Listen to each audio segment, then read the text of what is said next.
ეს იქნება კიდევ ერთი ახალი სახლი, ახალი არქიტექტურო. აქ იყო შენობა საკრებულო. უკან გაიწვია შემოbrunდი ერთოდეს. აგერ. იმიტომ გიყვარია რომ აზრზე არ არის არქიტექტურა. არ კადრულო. თუ რა მოვა მაგის დროს.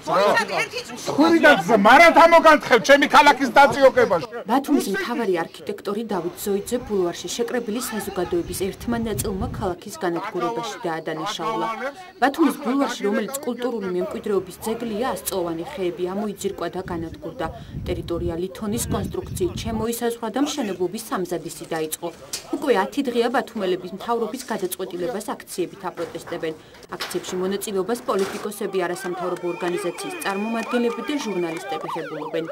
დარჩა ბულვარი, ძველი ბულვარის ძალიან მცირე მონაკვეთი, რომელსაც აი ამ დღეებში ძალიან მიწის ძალიან დიდი ფართი ჩამოეჭრა. ჩემი აზრით, ჩემი სუბიექტური აზრით ეს არის ძალიან დიდი დანაშაული და ვფიქრობ, რომ ამ ქალაქმა უნდა დაიცვას ბულვარი, იმიტომ რომ ეს არ არის მხოლოდ ის, რომ ხეებს ჭრიან და რაღაც შენობას აგებენ, ეს ნიშნავს იმას, რომ ბულვარის ცენტრალური შესასვლელი გამოდის იქცევა ერთი შენობის ეზოდ და ძალიან დიდია იმის საფრთხე, რომ ამ ქალაქის ბულვარმა ერთ-ერთმა ყველაზე მნიშვნელოვანმა ადგილმა ქალაქში დაკარგოს ის ფუნქცია, რაც მას ჰქონდა თავიდან.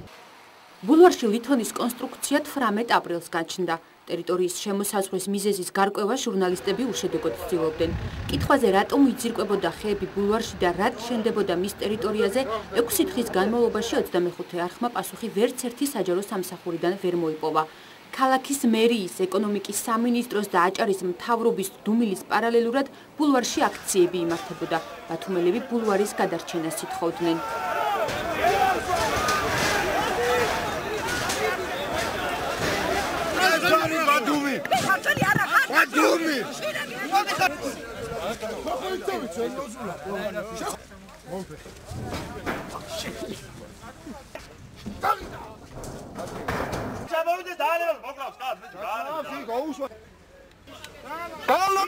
ახილება ეგიცოდეთ, ბოლო თქვენი ხელფასებსაც დაკარგავთ, ყველაფერს დაკარგავთ და კანონის წინაშე დაიჯებით.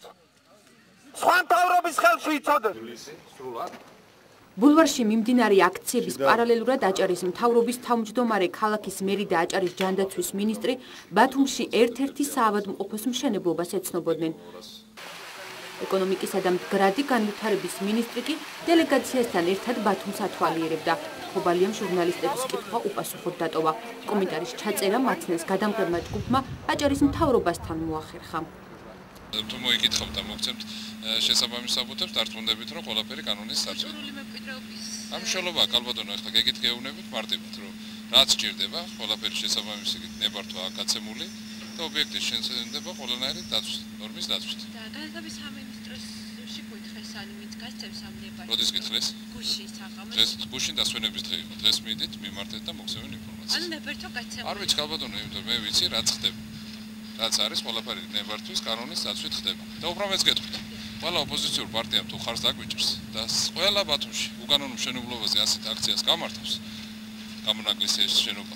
მე დიდ მადლობას ვეთქვი. ნებისმიერი ხე, რომელიც სამორტიზირებულია და სამწუხაროდ ბულვარში საკმაოდ ბევრი არის სამორტიზირებული ხეები და ეს არ არის პირველი შემთხვევა, როცა იზოლებითი მომენტია, რომ ბულვარში ჩვენ რომელიმე ხეს მოჭრა მოგვიწევს. და რაც შეეხება დაზიანებული ხე, რომელიც აუცილებლად მოიჭრას, თორემ ხვალ შეიძლება დააზიანოს გვერდით ყოფნი ან ტექნოსიარულეები. იქ იქნება ბიზნეს ცენტრი, სადაც იქნება მრავალპროფილიანი შენობა, მაღალსართულიანი შენობა იქნება, სადაც განთავსდება ალბათ სხვადასხვა უწყებები.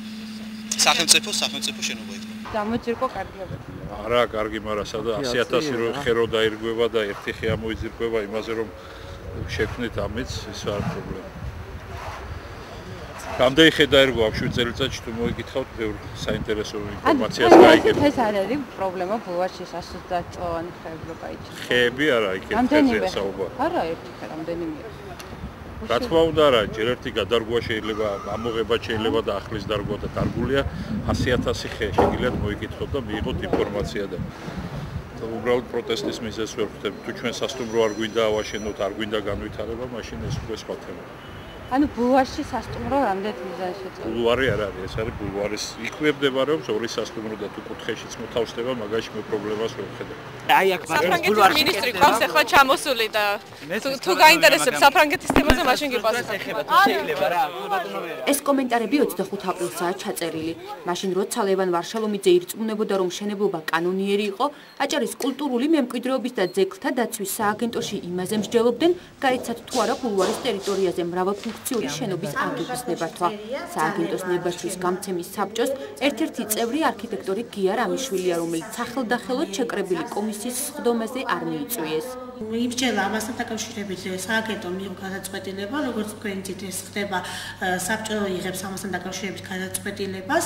საბჭო იქნა მოწვეული კულტურული მემკვიდრეობის საბჭო დღეს 26 აპრილს და საბჭოს მიერ მიღებულ გადაწყვეტილების საფუძველზე კულტურული მემკვიდრეობის დაცვის სააგენტოს დირექტორის მიერ გამოიცემა ბრძანება, რომლის საფუძველზეც კონკრეტულ კომპანიას მიეცემა მის მიერ მითითებულ მიწის ნაკვეთზე სამუშაოების ჩატარების უფლება.